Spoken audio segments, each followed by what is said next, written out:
Sci-Fi Channel. Roger, let's head home.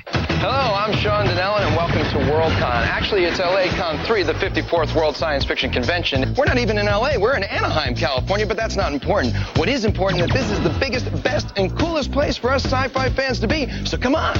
I got my tote bag, I got my pocket guide. We're gonna see everything from androids to zombies, to dealers, to collectors, to panels, to authors, to parties. It's gonna be incredible. We got the inside track of the series premiere of Star Trek Voyager, Deep Space Nine, and Babylon 5. We're also gonna see what Mark Hamill's been up to. Hi, Mark Hamill. We're gonna have the dirt on that Mars fossil. All that as the Sci-Fi Channel presents WorldCon 96, live from planet Earth. We'll give you the world.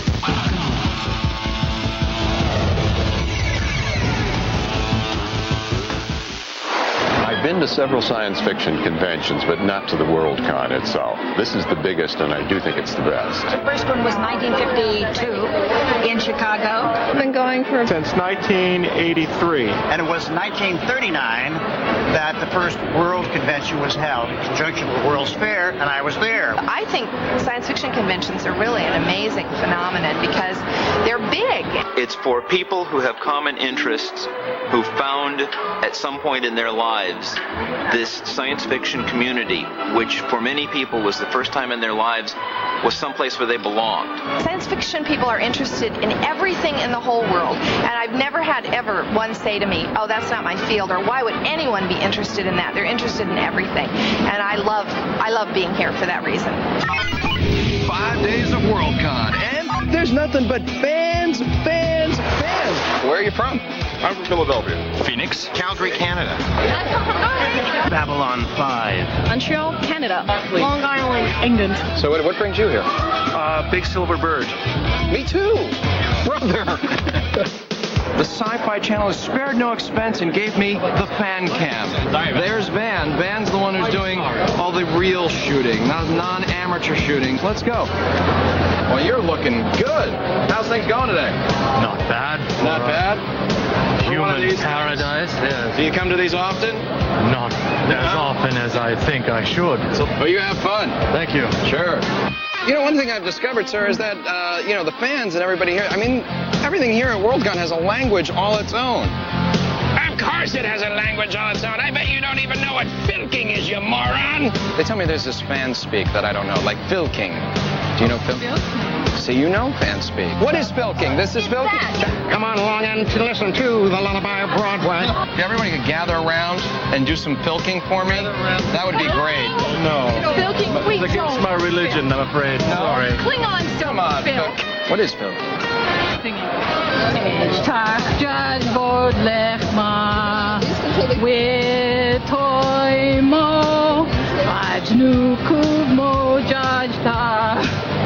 Klingons don't laugh when they sing the Imperial Anthem. Filking was a typo. Somebody was writing folk songs and typoed I for it. And all of a sudden it dawned on us that since nobody was professional and everybody kind of sang on their own key, that maybe filking was the correct term for it. What is another fan speak lingo? We've been dying to... Smoth? Smoth? Secret masters of fandom. I've spread it all over the world now. Yeah, secret masters. They're the people who run these things. Okay, and then what's another one? We're really into this fan speak because I'm a complete novice. Be-wall. Be-wall? That was, what does that stand for? Fandom is a way of life. But you know what I love, Sean? I love collecting. Stop me before I collect again. Well, collecting is a big part of all that goes on here at WorldCon 96. I would like to express an opinion. Sir, how are you, and how's your booth going today? Pretty good, thank you very much. And pretty much you have a lot of collectibles in the ways of photographs and autographs? Autograph photos and signatures matted with photos, yes. How to get ahead without hunting? Oh, these are all of my friends. They're animal heads that hang on the wall like trophies. What are they made from? Well, basically, I start with a papier-mâché sculpture. I hand make their eyes and the horns and antlers, which are not papier-mâché, and then I create a skin to fit. I've got paintings here priced from $600 up to $10,000. Now, do you recognize the mechanism? Yes, Morbius. A simple blaster. Very good, Robbie. And what gauges the valuableness of one of these items? Supply and demand. If the person is an easy signer, alive, obviously, and is capable of signing. Well, not capable of signing, but likes to sign for the fans, as opposed to those people that don't. What does it have to do with sci-fi? Well, one of my favorite creatures are the dragons. Oh, yeah. Wait a minute. How's that working? You're just kind of waving your hands like a a shaman, and that thing's just spinning sounds. How does that? This instrument responds to one's body capacitance, or the amount of charge on one's body. I'll sell anything in the end. I'm a commercial artist, and that's what it means. Gord, how's it going? Anything to say? You have any comments? You having fun? Whoa. What's hot right now? What are people really after? X-Files. Highlander. Highlander has a very strong and growing following. B9 Robot, how's it going today? You failed to secure the wires of the sensitizer. I'm sorry about that, but I had a busy day. I compute you well. How's it for you to work on a big show?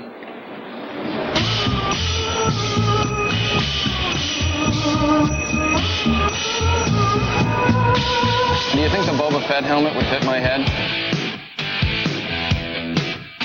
Oh, no. I don't...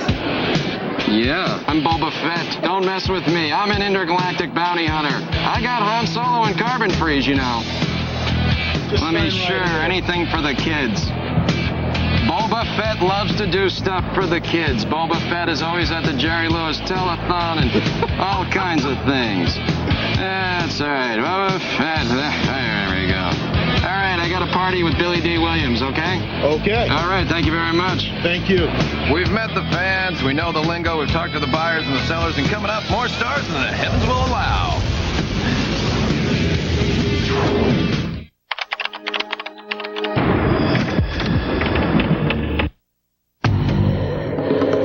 Why spend an eternity searching?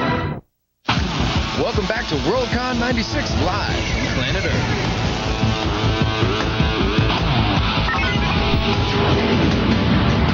Darth, how's it going? Pretty good. Great.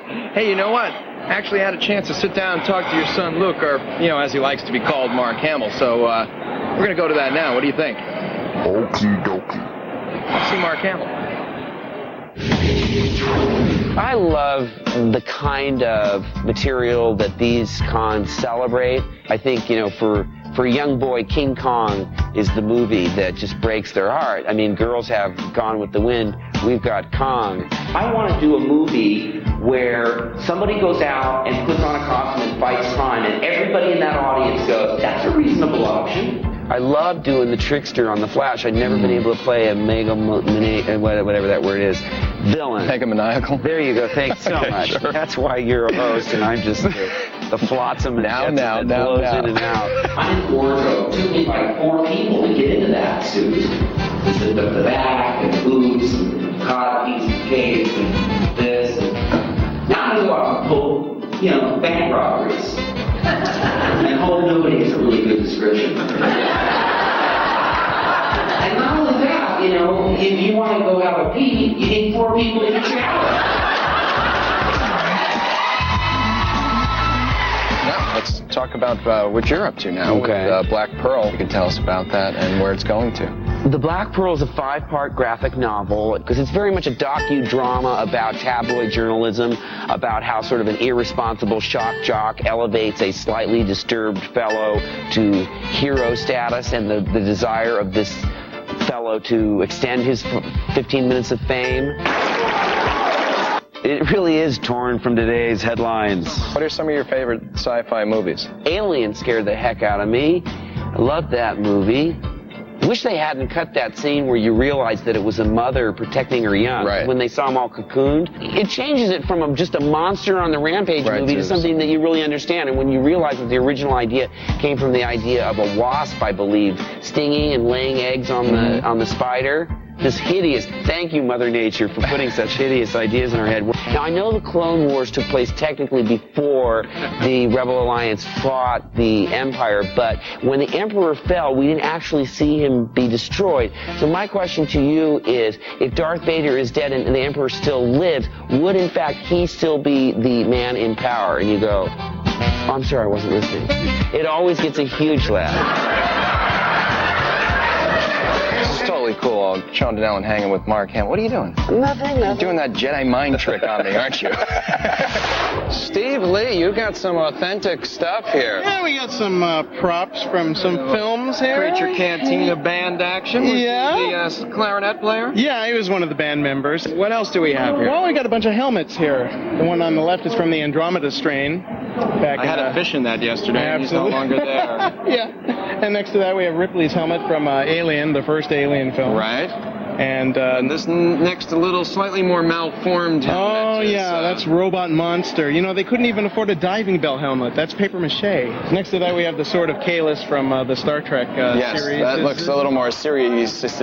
Now, this is a alien detector? That's the motion tracking device from Alien. Note the ice cube tray on the side there.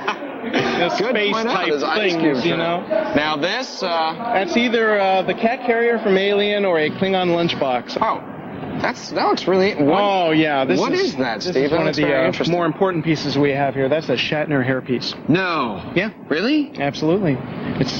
You gotta... How much is that worth? It's priceless.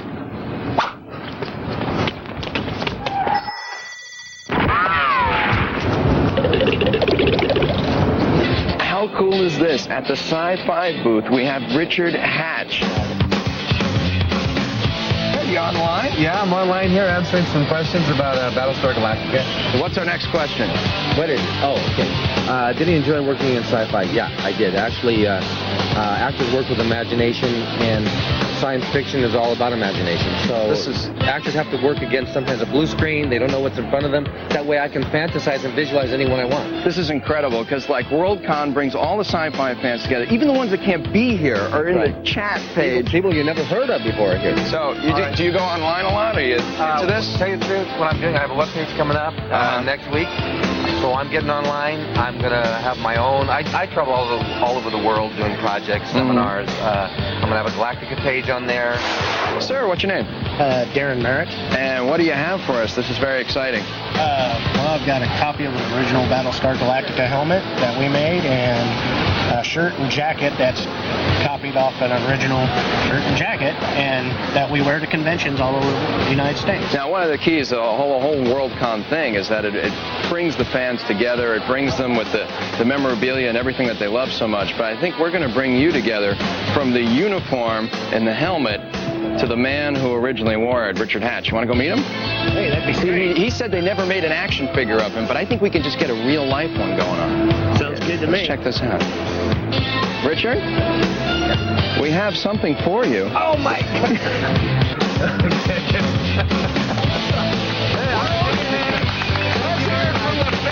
Now he's really lost. We can't stop him. There's no stopping Richard Hatch here at WorldCon. Mark, I've been asking people how much they'd give me for this. This is an authentic Shatner toupee. You got anything you want to trade? Is that must be from the original series, right? I think it's from actually T.J. Hooker. It's very nice. Hey, Darth, you know, your son seems like a pretty good guy. Yeah. Well, you feeling okay? This is really exciting. This auditorium is packed with fans who are here to see the actors of sci-fi. This is a great experience for the fans to meet the stars who they love so much. His name is Quark Armin Shimmerman.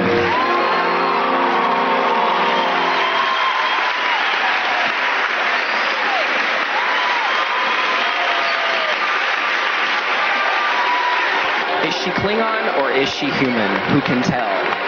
You all know who I'm talking about. From Voyager, Roxanne Biggs Dawson.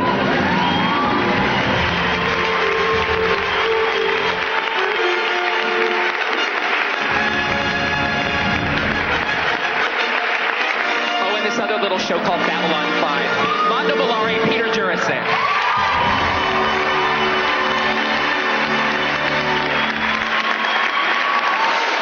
and here they are right here. Armin and Roxanne, how are you today? We're fine, thanks. Great. First of all, it's great to see you out of the makeup. See, that's what we both have in common, is that nobody knows who the hell we are. Do you find that when you're here? Is it a big surprise? Like, hey, that's who you are? I didn't know what Roxanne looked like before I saw her today. No, really? No, it's... We've actually met at parties, but it's always, oh, you're that one. That's right, that's right, that's right. We have to reintroduce ourselves every time we see each other. And your ears are actually normal.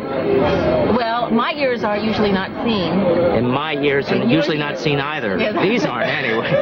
Now, the truth, that's what I needed to know. Do you really like your ears rubbed? I do. Anytime you'd like to rub my ears, feel free. You know, I'm just right across the alley from you. Come on over to the Voyager set. I will rub your ears anytime. What time is it called? Do you guys ever crash each other's sets? We were just talking about that. Yeah. We rarely do that. Yeah. We should do it more often, but it's a large gap between the two shows. Mainly because we're caught up with our own work. Yeah, I think we're both so busy and caught up in our own world that sometimes people forget that there's another show being shot across the street until you see somebody in makeup and go, oh wow, we are the only Star Trek series out there. Both of you are now working on writing projects. Yes, we are. Yes, speaking of please, just show the product. Please show the product. Roxanne and I are working on a project called Starline by Baen Books, which is why we're here today.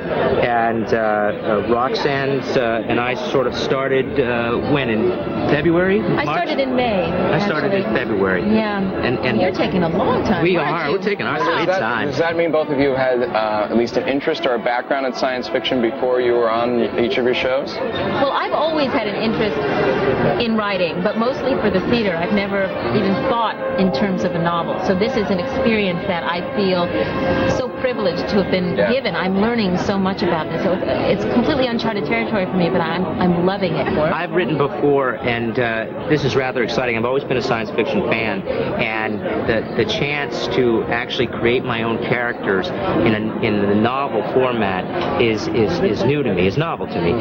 So do either one of you have any funny stories? We're a very serious set. There isn't a lot of funny things that happen on our set.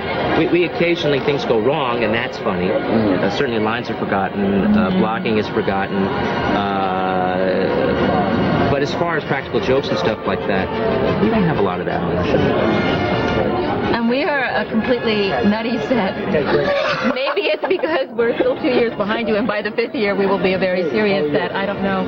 But you really can't get us all in the same room and expect to get a scene done in under about 7 hours. So it's we're all pretty not actors. Oh no, we got more actors. You know, This is another actor. Hello, Peter. How are you? Picture this gentleman with you have a book coming out too? He does. Do we have actors talking about writing books? Yes. Could you talk about your book? Oh no. Again, Starline. Peter, talk about your book and what's coming up with you and all the other things I've asked them so far. I'm happy to say it makes Armin and Roxanne very paranoid, but I'm done with my book.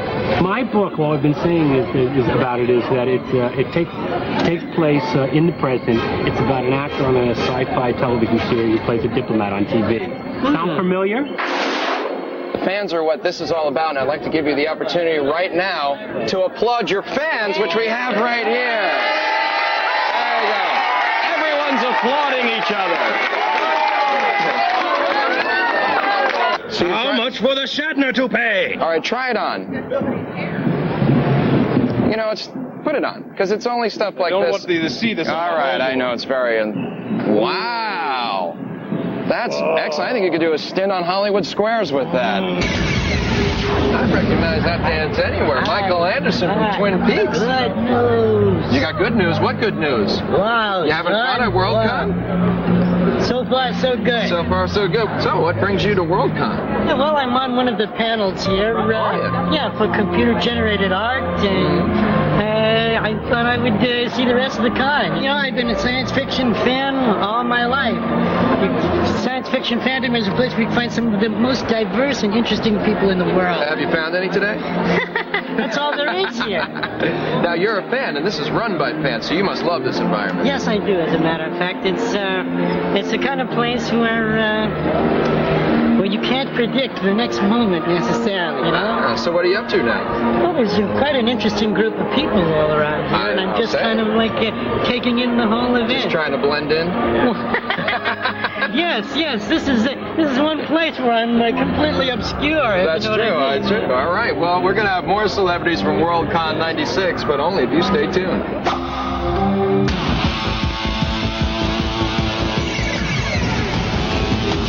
live from planet Earth. There is like so much going on at WorldCon. There's just too much to see. We're here with Jane Mylander, sorry. And we're making origami. I don't know much about origami. Origami literally means paper fold. So with origami being an ancient art, what brings you to a science fiction convention? Because origami is very big among science fiction fans. It's taking something that's very plain and blunt and doing marvelous, wonderful things with it. So now you say you can teach anybody how to do this, but I'm pretty much of a spaz. You sure you can show me? Yes, you start with a square of paper, right side up, fold it diagonally, point to point, make it as nice and even as you can for a triangle. You can work your way up from the traditional origami crane to, say, the Enterprise and the Klingon ship. Right, that's what I made earlier. Yes. Yeah, I did that. Hey, Mylander. Sorry. And this is a lot of fun. You know, panels are a big part of what WorldCon is all about. The moon. We've taken pictures of it, circled it, landed on it, brought back rocks from it, and still we are enthralled by the allure of this giant sphere. That's why WorldCon invited 4 prominent physicists and lunar experts to discuss how the moon will affect our future. Another example in the high-energy physics community was using the moon as a big neutrino collector to detect and use the mass of the moon. Just to back up, neutrinos are particles that are very, very difficult to detect. They're massless particles created in large amounts by the sun, and it takes on average a light year of lead to stop them. Okay, but if you get enough of these things, you can have an interaction if you have something dense enough between you and your detector, and you look long enough that you ought to be able to count these. This is well, there were some folks who were interested in if we found lava tubes on the moon, and I'd be interested to hear what you think. For thousands of years, we've been drawn to this mysterious red planet, more so than all the others. Even the slimmest evidence recently revealed thrills us with the possibility that our greatest dreams and fear of life beyond this planet Earth could very well be true. So there it is. New photo of life on Mars. When I first heard about the possibility, or more likely the probability of life on Mars, my first reaction was one of great excitement. To me, this is one of the most significant moments in the history of the human race. We are not alone. My second reaction was, how do I make a picture out of this? It's ridiculous to think that we are all there is. So there's got to be somebody else out there. And I have an optimistic feeling that when somebody comes to visit us, in order for us to get as far as the moon or Mars, we needed a very cooperative technology. And I think when a species becomes capable of traveling to another star, they'll be so advanced that they'll have finished with war and everything, and they'll be nice people. They won't be horrible alien things coming out of spaceships and blasting in all directions. Authors have been predicting the future since the days before Jules Verne. At WorldCon, a panel of experts and prognosticators met again 20 years after having predicted their versions of the future. How right were they? How wrong were they? And what do they say about the next 20 years? Through some weird magic, I predicted, dead on the button, ATMs, telephone calling cards, beepers, the internet thievery, loss of privacy, on and on and on and on. I happen to have my list of things I predicted in 1972. I predicted Watergate, Ronald Reagan's presidency, the collapse of communism, the LA subway system, the Channel Tunnel, notebook personal computers, and the return of Star Trek.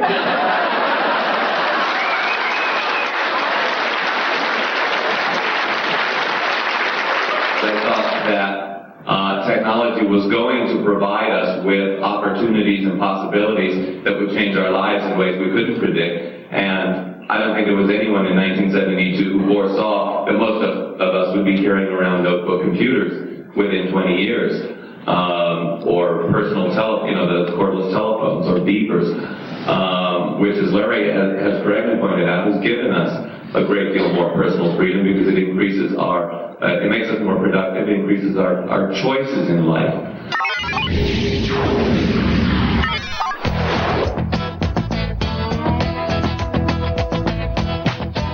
is Sean Redlitz. I'm the online projects manager for the Sci-Fi Channel, specifically the Dominion website. When the website launched back in March of 1995, it was a small pet project for Sci-Fi Channel. The traffic that we're reporting now is something on the order of 300,000 hits a day. The science fiction fandom out there is so strong, and they're so dedicated, and they really have embraced the kind of work we've tried to do, that it's grown by leaps and bounds. So it's an online convention, and it's the first science fiction online convention ever. And basically, we're just going to be putting together a space where people can gather for 72 hours straight if they want to. We're going to try to go through the things that they would find in a normal convention. We're going to have chats, we know that, with famous writers Arthur C. Clarke, Roger Corman, but we're hoping to also have sort of like amateur professional writers who maybe aren't as big name, workshops, swap information, maybe dating online. So we're going to have games that they can play both in the web environment and in the Palace environment. We're going to be doing tie-ins into shows. We're doing tie-ins, cutaways, and commercial breaks. We're going to be streaming stuff at the bottom about live chats online. And we're also going to be sending people online back to on-air. So it's really going to be integrated broadband and narrowband for the UK feed, for US, and down in Latin America. The website has always gotten the science fiction community as a whole to come. Many of whom do watch the Sci-Fi Channel, but far many of whom haven't gotten it yet. So that's why we never wanted to make it just about the Sci-Fi Channel, but really about science fiction in general.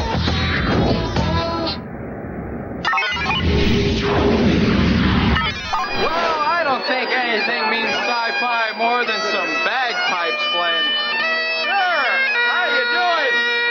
You play any sci-fi tunes on this? I wish I could. Just Star Trek traditional. theme? Nothing. Nothing. You sure not just anything? Yeah, getting ready for some ice cream? Not really. I'm stuffed. Can you say, chocolate? Chocolate.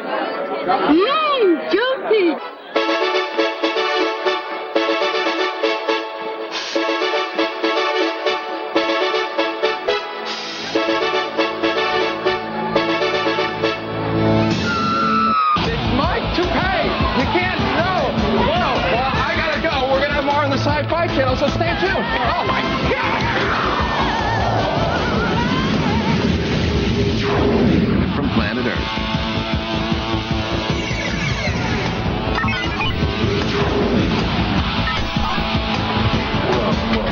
Excuse me, is that who I think that is? That's Forrest J. Ackerman. He's the world's foremost science fiction fan. It all began in October 1926. Little 9-year-old me was standing in front of a newsstand, and a magazine called Amazing Stories jumped off the newsstand, grabbed hold of me, and I imagine all the viewers are too young to know, but in those days magazines spoke.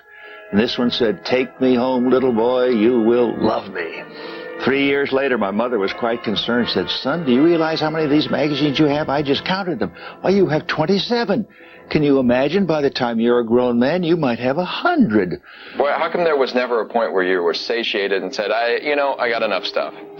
Well, as I look back on it after 70 years, I think I was originally sort of like a man dying of thirst in a hellishly hot desert, and every little drop of water, was precious.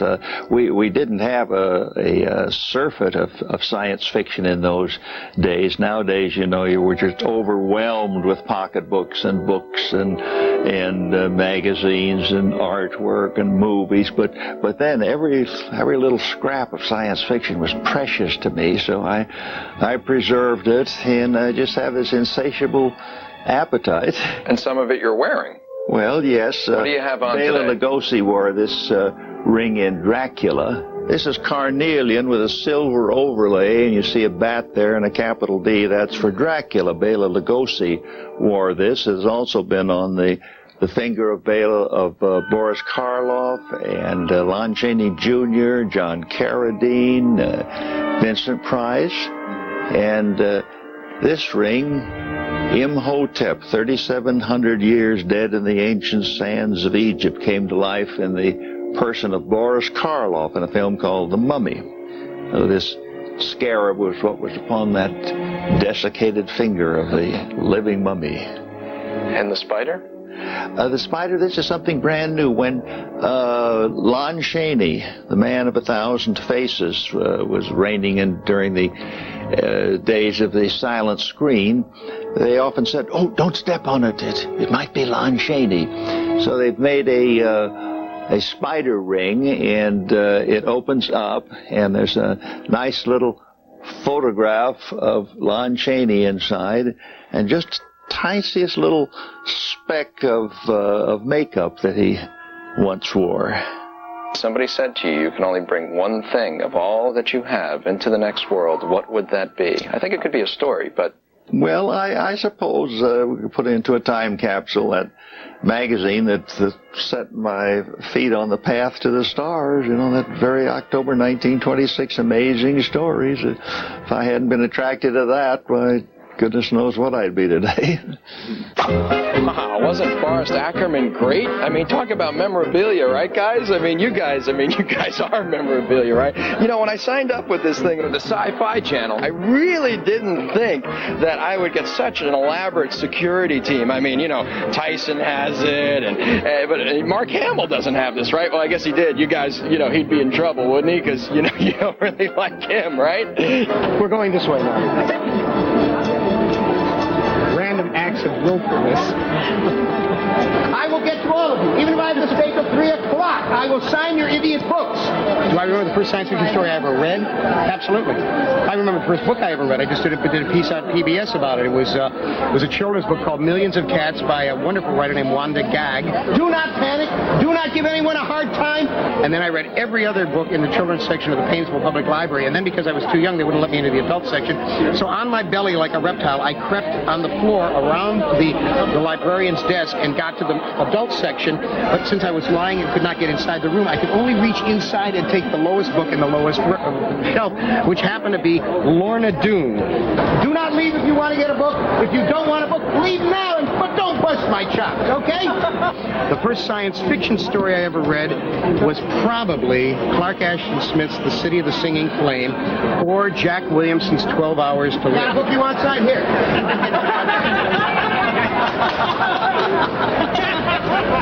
All of a sudden, I'm looking at this magazine, and there's this half-naked woman being held by a robot, and he's firing bolts out of his fingertips, and it says The Shadow Men by A.E. Van Vogt. I said, damn! Whoa, I am there, and I bought it, and I was hooked, absolutely hooked from that point on. Hi, paparazzi, yes, and we follow you everywhere, sir. That is true. What do we have over here? You're famous now, yeah, you're on the fan cam. Woo! Woo! I am here with world-renowned sci-fi author James White. James, thank you for talking to us today. Pleasure. You having fun at the convention so far?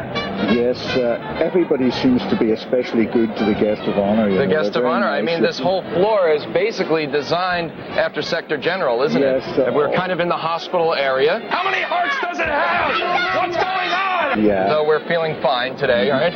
What's it saying? And many of the names that we see out on the floor are a lot of the names from the book. Yes, they're scenes or names or characters from the book. You've got to help it! Does it have an HMO? It's very flattering to see all this happening, you know, just because I happen to write a few books. Drop something. Drop the pin. You dropped the pin. Look, the fan can helps people. It helps people when they lose their pins. You know, I got this Shatner toupee, and I've been trying to see what I can get for it. You got any offers? I think I'm going to be sick. Hi there. How are you? You look wonderful today. Where are you in from? San Francisco. San Francisco. Looks good. That actually hair is an adaptation. Is it one of those Patti LaBelle things?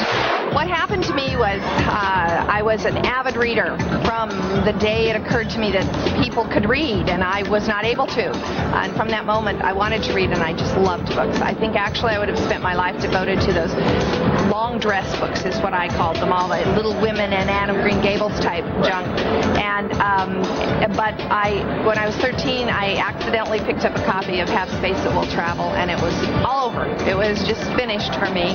I fell in love with science fiction, and I have never changed my opinion of the field. I love it. I think it's great. Have you ever enjoyed finding the two? Well, actually, my new novel is called To Say Nothing of the Dog, and it's a Victorian time travel novel, and I finally get to do dress descriptions. I've never had a novel, and when I was saying this, I was watching my audience's eyes glaze over the other day, and I realized the guides probably would like me to keep the dress descriptions to a minimum in my book, so I will try to do so. Tell them. And then there's a robot who comes in, and he ruins all the dresses. That's right. Don't worry about it. Yeah. thing. I think men's tolerance for dress descriptions is, for some reason, slightly lower than women's. I don't know. This excitement of coming together with people who know just as much about X-Files as you do and share just as many opinions about it. And I also think they go home with many books to read, many movies to watch, many new ideas, and for, I would say, 98% of the people who are science fiction fans have aspirations to be science fiction writers or science fiction artists. And I think when they come here, they find out that is a real possibility, and it really is true. And I would never, as a kid, have dreamed that I could ever have a story included in a book with some of the greats, let alone meet and become friends with all these authors that I admired so much. So it's been a trip for me. I love it. Space stuff. Real space stuff. Stuff that looks like space stuff. I'm honored to be an honored guest. This is the biggest science fiction festival I've been to, and it's very well organized. I'm delighted with everything. Now, you are known as the King of the Bees. Do you like that title? I don't particularly like the title. My statement is I've never made a bee picture in my life, but they keep calling me the King of the Bees, so I guess I'm going to have to just accept it. Now, what is your secret to keeping the kind of schedule that you do when you're filming? I mean, you get things done very, very quickly and limited budgets. If there is any secret to making low-budget pictures well, it's in preparation. You only have a certain amount of time in England, as they say in England, on the floor or on the set. So I try to do as much of my thinking and my preparation and my work before shooting, so that the shooting itself can go smoothly and hopefully efficiently. I'm having a great time. I'm just short on some dinero. I could really use some fundage. Whoa! ATM, exactly where you want it. Okay, this is, no. This is, side and stripe it. Oh, okay. Great. Now put my code in. All right, where's I'm sorry, sir. What? Your card is invalid. No, it's fine. The check's in the mail, man. Don't worry about it. Funds. Your card is invalid. Okay, can I have the card back? Your card has been confiscated. What? All right. Whoa. I think we'll go to a break. You're watching the Sci-Fi Channel. Just give me the card, will you? Welcome back to WorldCon 96, live from planet Earth. Sean and Ellen here for the Sci-Fi Channel, and of course here at WorldCon, one of the biggest things anyone could receive is a Hugo Award.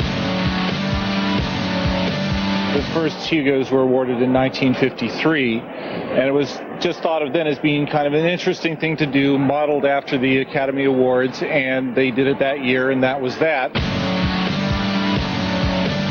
This is what we're awarding this year, which is kind of unique. It is the Hugo for the 1946 stories. One of our directors thought it would be an interesting idea to go back and look at the stories from 1945 and award them Hugos for the different categories. And so the same Hugo design that we're using this year is also being used for the retro Hugos, as they're called. We just got a few minutes to go to the Hugos. Just a few tiny seconds. T-minus and counting to Hugo. So you excited about the Hugos tonight? Yes, I'm looking forward to some of the piss. Are you rooting for anybody tonight in the Hugos? Oh, I'm afraid I'm seeing it for the very first time. You're very excited about it? Well, I've seen enough of them. I did not bring my tuxedo this year. You excited about the big show tonight? Oh, very much. We are here to root on JMS for the coming of Shadows. 5 minutes to go to the Hugos, so we don't have much time. So you excited about the awards tonight? Oh, yeah. Hugo! It's a little rocket ship. Any particulars you're rooting for? There's a few. Well, I'd like Robert Sawyer to get the Hugo for Best Novel because he was a guest at a con, one of our local cons, and he's a very nice person. How do you think your chances are? Well, they're 50-50. I could win or I could lose. Any favorites tonight? Well, the primary categories I'm interested in are the fan categories. I'm hoping Bob Eggleton picks up at least one more. He's up for 2 different ones. I like all of the fan artists who were up, and if I said I wanted one of them to win, the others would kill me.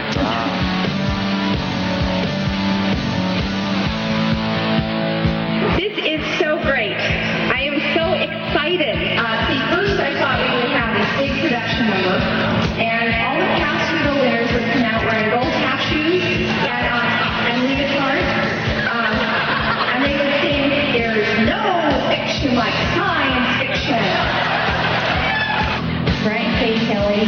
Welcome to First Family's Hall of Fame. That's what the Hugos are all about. Parties, awards, fancy outfits, and the Hugo itself.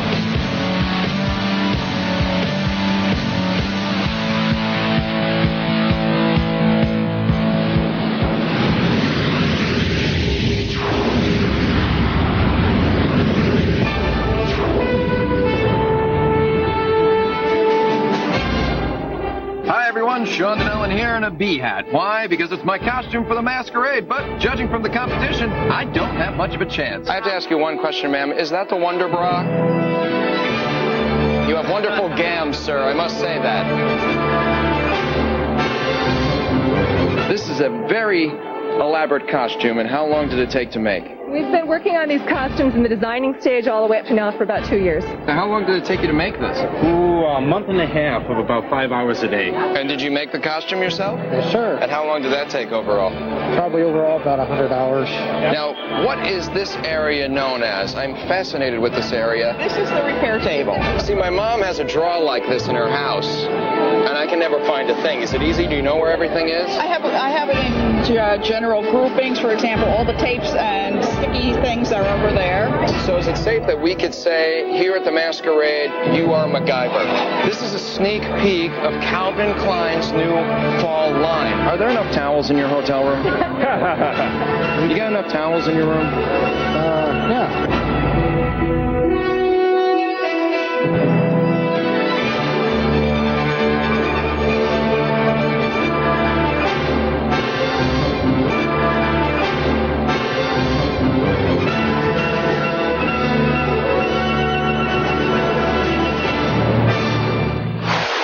Sean Donnellan saying, I hope you enjoyed the Sci-Fi Channel's presentation of WorldCon 96 live from planet Earth. And as for now, I just have one piece of unfinished business. How much for this Shatner toupee? Come on.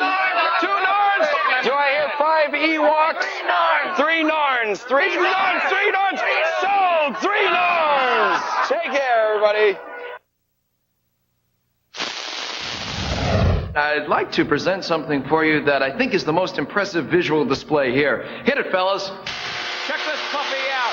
They tell me it's totally safe. Nothing can go wrong, huh? Get any marshmallows?